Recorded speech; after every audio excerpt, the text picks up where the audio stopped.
প্রত্যেক ভূমিকম্পের সাথে সময় একটু একটু করে সংক্ষিপ্ত হয়। এটা রিসার্চ সায়েন্সের। কীভাবে? পৃথিবীর ভিতরে একটা জায়গা আছে যেটা উত্তপ্ত, লাভা, এখানে লাভা আছে, কারণ পৃথিবীর ভিতরটা কিন্তু গরম। উপরেরটা আমরা যদিও দেখি এরকম শিলা, পাহাড় ইত্যাদি, পৃথিবীর ভিতরে কিন্তু আছে লাভা, যেটা সবাই মোটামুটি জানেন। এর ভিতরে একটা জায়গা আছে, ইনার কোর বলে জায়গাটাকে, একদম ভিতরে। তো এখনকার সাম্প্রতিক গবেষণা বলছে যে ভূমিকম্পগুলোর প্রভাবে, পৃথিবীতে যত ভূমিকম্প হয়েছে এর প্রভাবে ইনার কোর আগে যেদিকে ঘুরতো এখন উল্টা দিকে ঘোরা শুরু করেছে। নাউজুবিল্লাহ।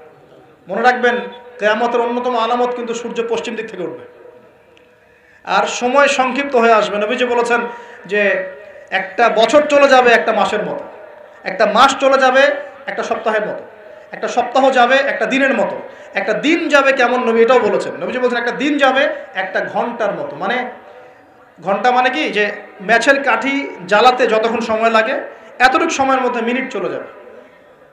কিভাবে হবে এটা আল্লাহ ভালো জানেন। আপনাদেরকে নিউজ দেয়, চায়নাকে নাম তো শুনেছেন। চায়না একটা বাঁধ নির্মাণ করেছে, কৃত্রিম বাঁধ। ওর দেশে একটা কৃত্রিম বাঁধ নির্মাণ করেছে।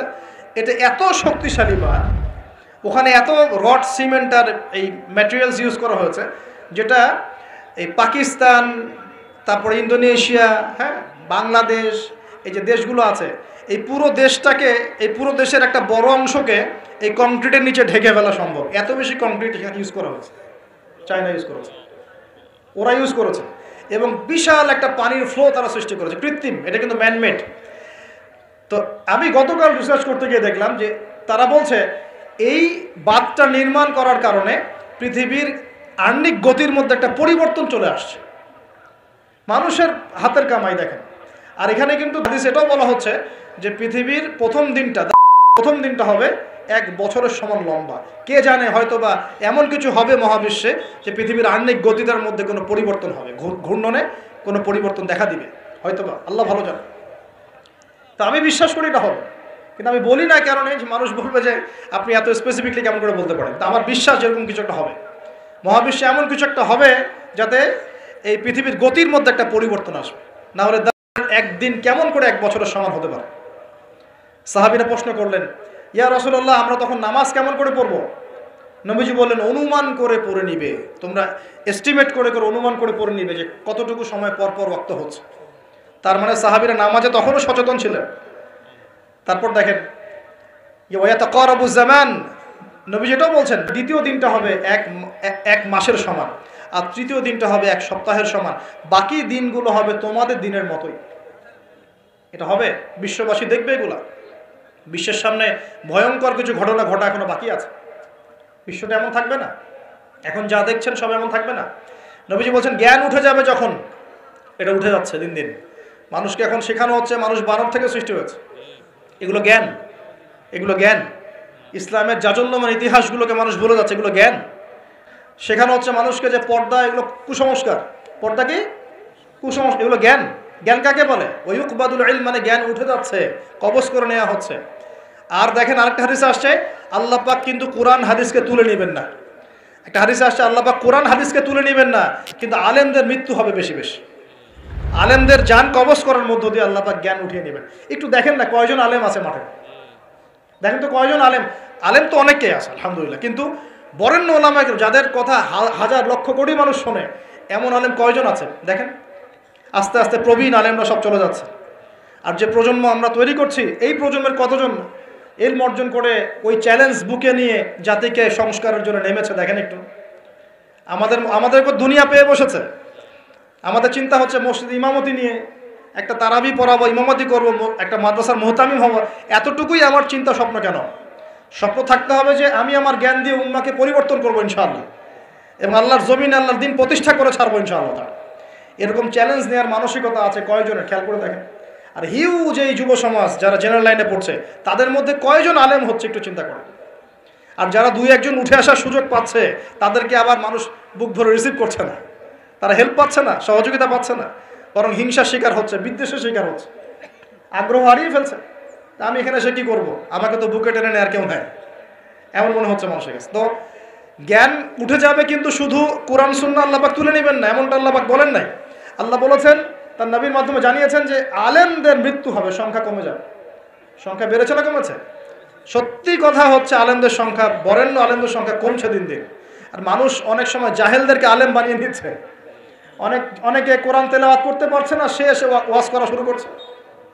আবার বড় বড় মুফতিদেরকে বাহাসও ডাকছে, দেখেন না? একটা আয়াত তেলাওয়াত করতে পারছে না, একটা আয়াত তেলাওয়াত করলে 10টা ভুল হচ্ছে। একটা খুতবা, জুমার খুতবা দিতে গিয়ে 19টা ভুল করে ফেলছে। ইন্নাল হামদুলিল্লাহ এইগুলা বলতেই তার 19টা ভুল হচ্ছে। অথচ সে এখানে স্টেজে বসে বসে মানুষকে ওয়াজ বাহাসের জন্য ডাকতেছে। কত বড় মুফতি আসো, আসো সামনে বসো। তাহলে সত্যি সত্যি এটা হচ্ছে না? জাহেলদেরকে মানুষ আলেমের জায়গা দখল করছে। আমরা এখন আলেম হই নাই, যে শব্দগুলো আমাদের সামনে ইউজ করা হয়, কসম আল্লাহর, এগুলোর সাথে আমাদের কোনো সম্পর্ক নেই। এখন আমরা শুধু তালেবে ইলম আছি। আর আমি দোয়া করি আমি তালেবে ইলম অবস্থায় থাকতে চাই, কারণ জ্ঞানের কোনো শেষ নাই। দোলনা থেকে কবর, জ্ঞান অর্জন করতেই থাকতে হবে। নবী মুসা আলাইহিস সালাম পর্যন্ত জ্ঞান অর্জন করতে গিয়েছেন খিজরের কাছে আলাইহিস সালাম, জান নাই? নবী মুসা আলাইহিস সালাম বলছেন আমি সবচেয়ে জ্ঞানী মানুষ, আল্লাহ পাক বলছেন না, তুমি সবচেয়ে জ্ঞানী মানুষ না, ওই যে আমার বান্দা খিজর, ও জ্ঞানী মানুষ। তখন তিনি বলছেন আমি তার সাথে দেখা করতে চাই, জ্ঞান শিখতে চাই। হাল আত্তাবিউকা আলা আন তুআল্লিমানি মিম্মা উল্লিমতা রুশদা। তিনি গিয়ে বলছেন আমাকে কি আপনার সাথে রাখবেন? আল্লাহ পাক আপনাকে যা শিখিয়েছেন তার থেকে কিছু শেখাবেন। কে বলছে? নবী মুসা আলাইহিস সালাম।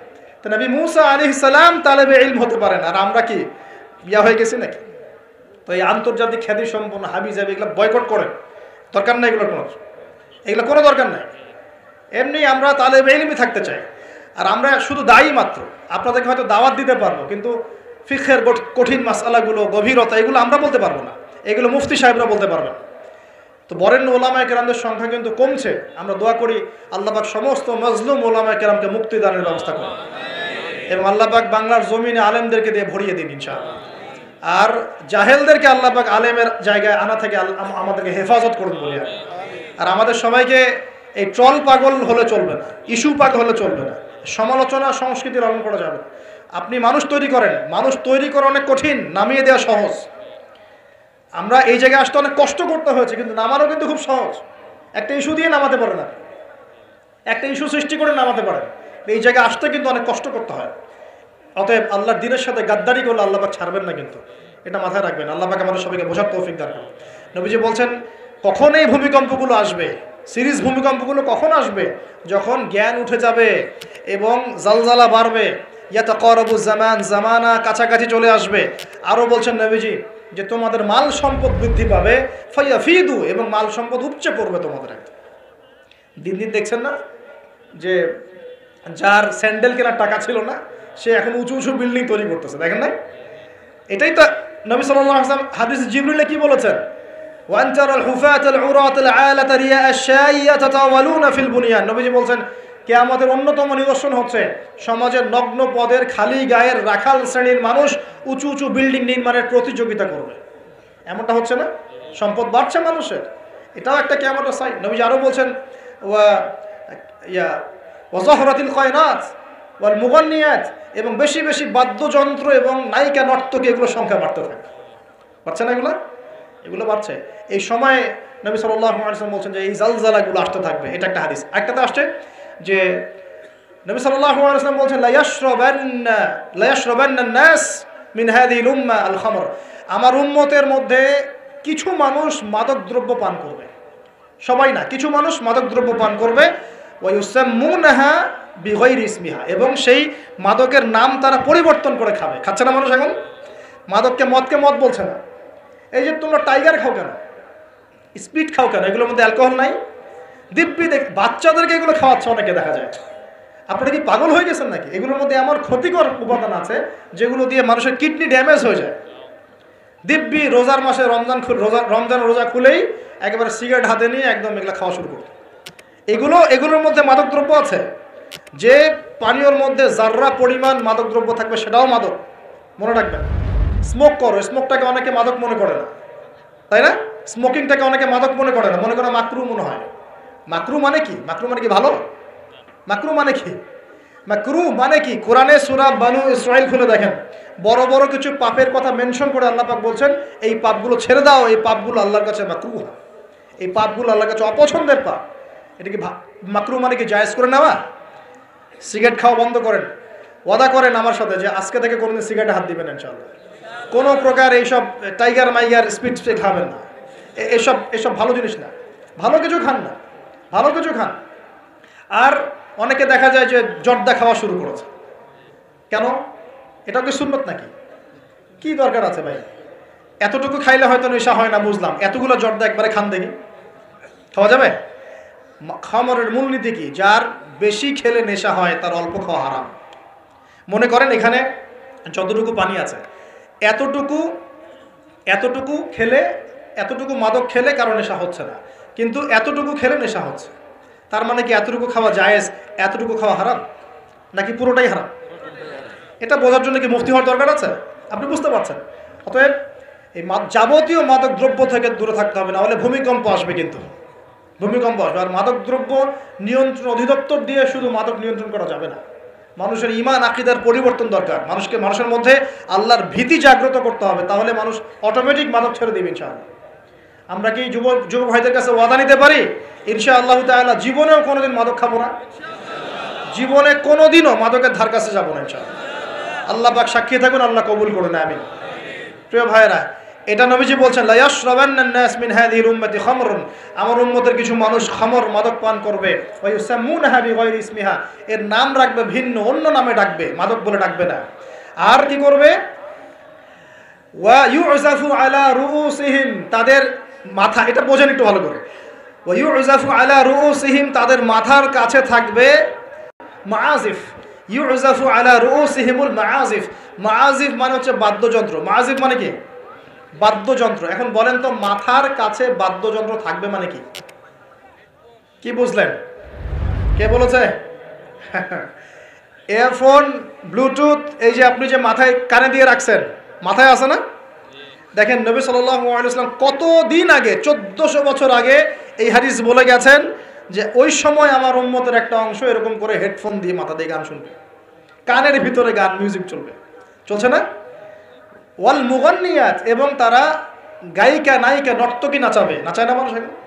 শহরগুলোতে গিয়ে দেখেন, খালি গায়িকা নর্তকীর, শহরে যাওয়া লাগে, ফেসবুক ইউটিউব ঢুকলেই তো দেখা যায়, সবখানেই নাচতে আছে আর কি। রাস্তাঘাট, ব্যাংক ব্যালেন্স, অফিস আদালত, সব জায়গায় নগ্নতা বেপরদামি চলে পড়ছে। রাস্তাঘাট, বাস, ট্রাক, যেখানে যাবেন সেখানে। কোথায়? ডানে তাকাবেন ডানে, বামে তাকালে বামে, সামনে তাকালে সামনে, পিছনে পিছনে। মেয়েদেরকে নিয়ে আমি কালকে লেকচার দিব ইনশাআল্লাহ। ওদেরকে অনেক কিছু বলার আছে, আমার অনেক কিছু বলার আছে। কারণ সমাজের একটা বড় ক্ষতি হচ্ছে এদের কারণে, সমাজের একটা বিশাল ক্ষতি হচ্ছে বেপরদা মেয়ের কারণে। বহু দিনদার পরহেজগার যুবক পর্যন্ত ঈমান হারাচ্ছে এদের কারণে। আর বাসায় তো এদের বাপ নাই মনে হয়, বাপ নাই, ভাই নাই, স্বামী নাই, কেউই নাই, এদেরকে বোঝানোর কেউ নাই। অনেক দিনদার ছেলে পর্যন্ত এদের ফিতনায় দিন হারিয়ে ফেলছে। বারবার বলি তোমাদেরকে যে একটা হালাল রিজিকের সোর্স তৈরি করো, তাড়াতাড়ি বিয়ে করে ফেলো।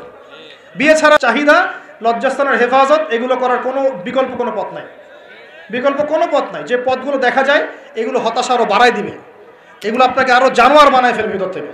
যুগ চলছে, মেয়েদের ইজ্জত আবরু রক্ষা করা খুব চ্যালেঞ্জের কাজ। মেয়েদের ইজ্জত আবরু রক্ষা করা এত চ্যালেঞ্জ। একটা ছেলে হাফেজ হতে গিয়েছে মাদ্রাসায়, তার সাথে যদি টিচার এরকম কাজ করে, এই টিচারকে জাতির সামনে এনে ফাঁসি দেওয়া দরকার। তখন সবার একটা আক্কেল হবে, শিক্ষা হবে। পাপ তো পাপই, আলেম করলেও পাপ, জালেম করলেও পাপ, নাকি ওটা মাফ হয়ে যাবে নাকি? এই ঘটনাগুলো ঘটছে কেন? কেন ঘটবে এই ঘটনাগুলো? আল্লাহ পাক আমাদের সবাইকে বোঝার তৌফিক দান করুন। আর এই ঘটনাগুলো ঘটার অন্যতম কারণ হচ্ছে, যেটা বলছিলাম প্রিয় ভাইরা, এই পাপগুলোর কারণে কিন্তু আল্লাহর শাস্তি নেমে আসে। খমর এক নাম্বার ছিল শিরক, তারপর কুফর, মাপে কম দেয়া, অন্যের সম্পদ আত্মসাৎ করা, মাদকদ্রব্য সেবন করা, এই যে গান বাজনা, বাদ্যযন্ত্র, নর্তকী নাচানো, এগুলোর কারণে কোন শাস্তি আসে ভাই বলেন? আল্লাহর পক্ষ থেকে জালজালা মানে ভূমিকম্প। জালজালা মানে কি? ভূমিকম্প। আর আসবে সিরিজ, মানে বছর জুড়ে চলবে এগুলা। আরেকটা হাদিস বলে শেষ করছি। ও আচ্ছা, এর পরিণতিটা বলে নেই। নবীজি বলছেন ওয়াজআলুল্লাহু মিনহুমুল কিরাদাতা ওয়াল খানাজির, যারা এই কাজগুলো করবে, মানে মাদক খাবে, নাম চেঞ্জ করবে, যারা বাদ্যযন্ত্র নিয়ে রাত কাটাবে, যারা নর্তকী নাচাবে, আল্লাহ রাব্বুল আলামিন এদেরকে একদিন সকালবেলা বানর আর শুয়োর বানিয়ে দিবেন। আর ওয়ায়াকসিফুল্লাহু বিহিমুল আরদ, আল্লাহ পাক জমিন সহ ওদেরকে ধসিয়ে দিবেন। এই যে ভূমিধস। আরেকটা হাদিস আসছে তিরমিজির মধ্যে, 2211 নম্বর হাদিস। নবী সাল্লাল্লাহু আলাইহি ওয়াসাল্লাম বলেছেন, এটা শেষ হাদিস আজকে আমাদের লেকচার। নবীজি বলছেন, বলেন সাল্লাল্লাহু আলাইহি ওয়াসাল্লাম, নবীজি বলছেন যে ইদা তুখিযাল ফাইউদুলান, একটু ভালো করে হাদিসটা শুনবেন, একটু বড় হাদিস। এই হাদিসটা আমাদের আজকের পুরো জিনিসটার কনক্লুশন নিয়ে আসবে। কোন কোন পাপগুলো ছাড়লে পরে আমরা আল্লাহর আযাব ছাড়তে পারবো, গজব থেকে বাঁচতে পারবো, আর কোন কোন পাপে লিপ্ত থাকলে পরে আল্লাহর গজব আসবেই, কোনো মাফ নাই। শেষ হাদিস মনোযোগ দিয়ে শোনেন। নবী সাল্লাল্লাহু আলাইহি ওয়াসাল্লাম বলছেন, ইদা তুখিযাল ফাইউদুলান, যখন দেখা যাবে যে গনিমতের মাল বা রাষ্ট্রীয় সম্পদ যেগুলো আছে, বুঝতে পারছেন, গনিমতের মাল, রাষ্ট্রীয় সম্পদ, এগুলোকে মানুষ ব্যক্তিগত সম্পদ মনে করে খাওয়া শুরু করবে। হয়েছে কি হয় নাই? কথা বলেন। এই সিচুয়েশন আসছে কি আসে নাই? একটা হাতি আসতে থাকে উপর থেকে, হাতি আস্তে আস্তে আস্তে আস্তে মাছি হয়ে যায়, হয় না? এটা হয় কি না? এটা শাস্তি সম্পর্কে আল্লাহ পাক অন্য জায়গায় বলেছেন এবং নবী হাদিসেও বলেছেন যে যা আত্মসাৎ করবে সেটা কিয়ামতের দিন তার ঘাড়ে চাপিয়ে দেওয়া হবে। কিয়ামতের মাঠে উঠে দেখবেন বহু মানুষ কাঁধের মধ্যে রিলিফের টিন নিয়ে বসে আছে, বহু মানুষ কাঁধের মধ্যে রিলিফের গম নিয়ে বসে আছে, বহু মানুষ কাঁধের মধ্যে দেখবেন যে বন্যার্তদের ত্রাণের যে কম্বল, এই যে ত্রাণের বিষয়গুলো কাঁধে নিয়ে বসে আছে, রাস্তার কন্ট্রাক্টরের টাকা পয়সা কাঁধে নিয়ে বসে আছে। বহু মানুষ এই কাজ করবে, এটা হবেই। নবীজি বলেছেন যে যা আত্মসাৎ করবে। নবীজি হাদিসে বলেছেন কেউ গরু নিয়ে থাকবে, গরু, কেউ ছাগল নিয়ে থাকবে, ছাগল। বিশ্বাস করছেন না? হাদিসে গরু ছাগল কথাই আসছে, যে কেউ দেখা যাবে গাদের মধ্যে গরু নিয়ে আছে, কেউ উট নিয়ে আছে, কেউ ছাগল নিয়ে আছে। নবীজি বলছেন তোমরা পরকালের ওই দিন আসার আগেই যার যার হক তাকে দিয়ে দাও, দিয়ে বেঁচে যাও। যার যার হক তাকে বুঝাই দিয়ে বেঁচে যাও, বলো খালাস, যার যার হক তাকে দিয়ে দিলাম, যাও বাবা। ইদা তুখিযাল ফাইউদুলান, যখন এরকম গনিমতের মালকে ব্যক্তিগত সম্পদ রূপে ব্যবহার করা হবে। ওয়াল আমানাতু, এবং আমানতকে, ওয়াল আমানাতু মাগরামান, আমানতটাকে মাগনামান মানে গনিমত মনে করা হবে, আমানতটাকে গনিমত মনে করা হবে। ওয়াল আমানাতু মাগনামান, আমানতকে গনিমত মানে আমানত রাখা হয়েছে, ও খেয়ানত করে ফেলবে, লুটি পড়ে খেয়ে ফেলবে। এটা হচ্ছে কি না? সবচেয়ে সেরা আমানত আমাদেরকে আল্লাহ দিয়েছেন ইসলাম, আমরা সেই ইসলামের সাথে খেয়ানত করছি কিনা বুঝতে পারছেন না? একজন আলেমকে আল্লাহ পাক আমানত দিয়েছেন দ্বীনের জ্ঞান, সে জ্ঞানের সাথে খেয়ানত করছে কিনা? একজন ক্ষমতাসীনকে আল্লাহ পাক দিয়েছেন ক্ষমতা, সে ক্ষমতা দিয়ে খেয়ানত করছে কিনা? একজন পরিবারের কর্তাকে আল্লাহ পাক পরিবার দিয়েছেন, সে পরিবারের মধ্যে খেয়ানত করছে কিনা? সবাই সবার জায়গাতেই খেয়ানত করছে। আল্লাহ পাক আমাদেরকে বোঝার তৌফিক দান করুন।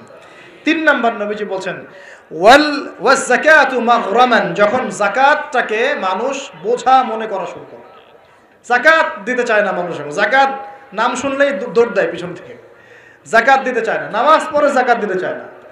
আল্লাহ পাক আমাদের সবাইকে যাকাত দেওয়ার তৌফিক দান করুন। ওয়া তুউল্লিমা লিগাইরিদ দ্বীন, এটা চমৎকার। নবীজি বলছেন যে যখন ধর্ম বিবর্জিত শিক্ষা চালু হবে, বুঝতে পারেন না? ধর্ম আলাদা, শিক্ষা আলাদা চালু হয়েছে কি হয় নাই? সারা বিশ্বে হয়েছে কি হয় নাই? ধর্ম আলাদা, শিক্ষা আলাদা।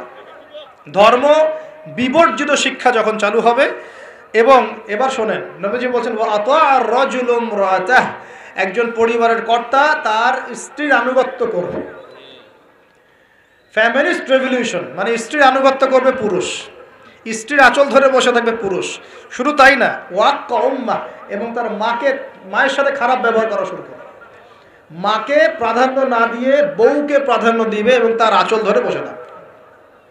এই সময় আসে নাই? আচ্ছা, হিসাব করতে থাকেন, মিলাতে থাকেন। নবীজি বলছেন ওয়া আদনা সাদিকা, বন্ধু বান্ধবদেরকে কাছে টেনে নিবে, বন্ধু বান্ধবদেরকে কাছে টেনে নিবে। ওয়া আকসা আবাহ, এবং তার বাবাকে দূরে ঠেলে দিবে। হয়েছে কি হয় নাই? যুবকরা বলো, এটা হয় নাই? বাবাকে দেখলে কয়েকদিন সালাম দেয়, বাবার সাথে কতজনের ভালো সম্পর্ক আছে? বন্ধুর সাথে যা বাবার সাথে তা নয়। অথচ বাবা এবং ছেলের সম্পর্ক হওয়া উচিত বন্ধুত্বপূর্ণ।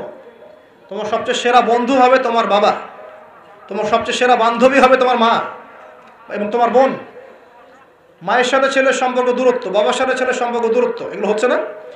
এটা নবীজি বলেছেন। আর বলছেন, এবার শোনেন, ওয়াজহরাতিল আসওয়াতু ফিল মাসাজিদ, মসজিদগুলোর মধ্যে হট্টগোল শোরগোল বেড়ে যাবে।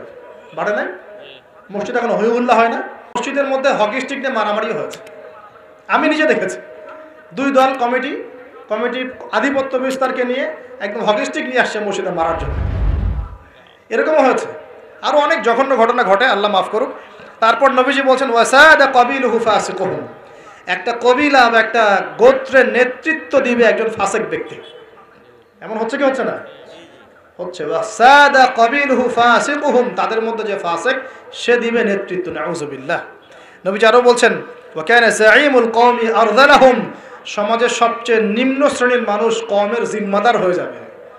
সুবহানাল্লাহ। নবীজি আরও বলছেন ওয়া উকরিমা রাজুল, একজন ব্যক্তিকে এই কারণে সম্মান করা হবে মাখাফাতা শাররি, তার ভয়ে তাকে সম্মান করা হবে। একজন ব্যক্তিকে তার ভয়ে, তার ক্ষমতার ভয়ে, তার টাকার ভয়ে, তার ক্ষমতার ভয়ে, তার জনবলের ভয়ে তাকে সম্মান করা হবে। এমনটা হচ্ছে না? হচ্ছে। নবীজি আরও বলছেন ওয়াজহরাতিল কয়নাত ওয়াল মুগান্নিয়াত, ওয়াজহরাতিল কয়নাত ওয়াল মাআজিফ, ওয়াজহরাতিল কয়নাত ওয়াল মাআজিফ, গায়িকা এবং বাদ্যযন্ত্রের প্রচলন বাড়তে থাকবে। গায়িকা বাদ্যযন্ত্র ব্যাপক হারে বাড়তে থাকবে। এবং ওয়াশুরিবাতিল খুমুর, এবং বেশি বেশি মাদকদ্রব্য সেবন করা হবে। ওয়ালাআনা আখিরি হাযিহিল উম্মাহ উলাহা, উম্মতের শেষ দিকের মানুষেরা প্রথম দিকের মানুষকে গালি দেওয়া শুরু করে। এই পাপগুলো যখন সমাজে দেখা যাবে, তখন তোমরা ফাল ইয়ারতাকিবু, এবার ধেয়ে আসবে, ইনদা যালিকা, তোমাদের দিকে ধেয়ে আসবে চারটা আযাব। কয়টা আযাব? চারটা। এক নাম্বার, নবীজি বলছেন রিহান হামরাআন, উত্তপ্ত গরম বাতাস তোমাদের দিকে ধেয়ে আসবে। এখনো কি এসেছে? আসবে। আমি রিসার্চ করেছি, এই নাসা এই গবেষণা শুরু করেছে, সূর্য থেকে এরকম ক্ষতিকর কিছু উত্তপ্ত বিকিরণ আসতেছে পৃথিবীর দিকে, এবং সামনে আসবে পৃথিবীর দিকে, দেখে নিন। নাসাও বলছে এটা আসবে, কারণ ওইখানে হিলিয়াম গ্যাসের বিস্ফোরণ হচ্ছে সূর্যের মধ্যে। ওখান থেকে এমন উত্তপ্ত কিছু আসবে যেটা পৃথিবীকে ধেয়ে নিয়ে আসবে একেবারে। আল্লাহ মাফ করুক। ওয়ারিহান হামরা, নবীজি বলেছেন গরম উত্তপ্ত বাতাস তোমাদেরকে চাপিয়ে দেওয়া হবে। ওয়া জালজালাতান, এবং এই যে ভূমিকম্প আল্লাহ চাপিয়ে দিবেন এই পাপগুলোর কারণে। আর কি হবে? ওয়া খাসফান, এবং ভূমি ধসে যাবে নিচে। ভূমি কি হবে? ধসে যাবে। আর বলছেন ওয়া মাসখান, এবং মানুষের চেহারা, সুরত, আকৃতি পরিবর্তন হয়ে যাবে। এটাকে বললাম যে বানর সুর হয়ে যাবে। আরও কিন্তু আকৃতি পরিবর্তনের আরও ব্যাখ্যা আছে। ছেলে এখন মেয়ে হয়ে যাচ্ছে, মেয়ে ছেলে হয়ে যাচ্ছে। দেখছেন না খবরগুলো বাড়ছে না? এটাও মাসখান, মানে আকৃতি পরিবর্তন হয়ে যাচ্ছে। আরেকটা হচ্ছে ওয়াকাযফান, এবং আসমান থেকে আল্লাহ পাথরের বৃষ্টি বর্ষণ করবেন না। এই পাঁচটা শাস্তি তোমাদের কাছে ধেয়ে আসবে। কিভাবে? একটা তসবিহ দানা ছিঁড়ে দিলে যেভাবে টপ টপ করে সব পড়ে যায় পুঁথিগুলো, এত দ্রুত এই ফিতনাগুলো আসতে থাকবে। তাহলে ভাই কোন কোন পাপ শিখলাম? আজকের এই ছোট্ট আলোচনা আমরা শিখলাম যে শুআয়ব আলাইহিস সালামের কওমকে সর্বপ্রথম ধ্বংস করা হয়েছে ভূমিকম্প দিয়ে। যে ভূমিকম্প আমরা এখন আমাদের সামনে দেখছি, এবং আশঙ্কা করা হচ্ছে বাংলাদেশের দিকেও বড় কোনো ভূমিকম্প হবে, এটা আশঙ্কা করা হচ্ছে। এবং ভূমিকম্প প্রবণ এলাকাগুলোর মধ্যে সিলেটও আছে। আপনাদের সিলেট, চট্টগ্রাম, এই বার্মার এই রুট আছে, এদিকে রংপুর, ঢাকা তো এগুলো তো আছেই। এবং সবচেয়ে বেশি ক্ষতির মধ্যে পড়তে পারে ঢাকা শহর। আল্লাহ না করুক তো দোয়া করছে, কিন্তু পাপ তো ঠিকই করছে। আল্লাহ না করুক যদি এরকম 5 থেকে 6 মাত্রাটা কোনো ভূমিকম্প হয়েছে, যার উৎপত্তি স্থল বাংলাদেশের কাছাকাছি, তাহলে দেখবেন আল্লাহ না করুক লক্ষ লক্ষ মানুষ মারা যাবে। নাউজুবিল্লাহ। আল্লাহ আমাদেরকে হেফাজত করুক, আল্লাহ আমাদেরকে বাঁচাক। প্রিয় ভাইয়েরা, তবে আমরা শিখলাম শুআয়ব আলাইহিস সালামের কওম কোন কোন পাপ করেছিল যার কারণে এই আযাব আসছে। 1 নাম্বার, শিরকের পাপ করছে। কি পাপ বলেন? আমরা আল্লাহর কাছে তওবা করছি, আল্লাহ আমরা যত রকম শিরকের পাপে ছিলাম আল্লাহ তোমার কাছে তওবা করলাম, এবং আজীবন শিরক মুক্ত আমল নিয়ে চলবো ইনশাআল্লাহ। 2 নাম্বার, তারা কুফরি করতো, আমরা সমস্ত কুফরি থেকে আল্লাহর কাছে তওবা করছি, আল্লাহ আমাদেরকে কুফরি মুক্ত আমল করার তৌফিক দান করুন। 3 নাম্বার, তারা মাপে কম দিত। আমরা যারা ব্যবসা করব বা অর্থনৈতিক জীবন চালাবো, কোনোদিনও মাপে কম দেবো না ইনশাআল্লাহ। আল্লাহ আমাদেরকে হেফাজত করুন, বোঝার তৌফিক দান করুন। 4 নাম্বার, তারা পাপ করেছিল অন্যের সম্পদ অন্যায়ভাবে আত্মসাৎ করত। এই কাজটা আমরা করতে যাব না ইনশাআল্লাহ। আল্লাহ পাক আমাদেরকে হেফাজত করুন বলি আমিন।